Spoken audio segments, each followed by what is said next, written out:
শুভ দুপুর বন্ধুরা। তো আজকে আরেকটি জবা গাছ লাগানোর ভিডিও নিয়ে চলে এসেছি। এতদিন প্লাস্টিকের টবে লাগিয়েছি, আর এখন থেকে সব মাটির টবে হবে, কারণ প্লাস্টিকের টবে এই রোদে গাছ আরও হিট হয়ে যাচ্ছে, ভেতরে গরম হয়ে গিয়ে গাছ মরে যাওয়ার সম্ভাবনা বেশি হয়ে যাচ্ছে। তো এখন থেকে মাটির টবেই চলবে। তো প্রথমে দুটো ইটের টুকরো দিয়ে, তারপরে পেঁয়াজের খোসা দিয়ে দিলাম কিছু, তারপরে দিয়ে দিলাম কিছু সবজি, মানে সবজির খোসাগুলো দিয়ে দিলাম। তারপরে রয়েছে আপনার নারকেলের শোভা, একটা কচি ডাব এনে খেলাম সবে, সেটার খোসাগুলো দিয়ে দিলাম। তারপর আস্তে আস্তে মাটি দিলাম, যেটা মিক্সিং মাটি ছিল, ভার্মিক কম্পোস্ট, নিম খোল, তারপর হাড় গুঁড়ো, শিংকুচি, সব কিছু একসাথে মিক্সিং করে তো মাটিগুলো হালকা একটু দিয়ে নিলাম। দিয়ে নেওয়ার পরে তো এখন আমার বাবা গাছটি বসাবে।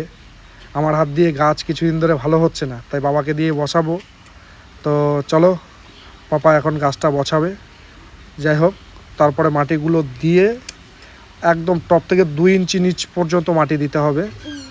তাহলে ঠিক পরিপূর্ণভাবে হবে। এরপরে দিয়ে দিতে হবে কি, একটু হিউমিক অ্যাসিড জলে গুলে সুন্দরভাবে দিয়ে দিলেই গাছটা সুন্দর হবে। আর গাছটা লাগানোর পরে 5-7 দিন ছায়া রাখতে হবে।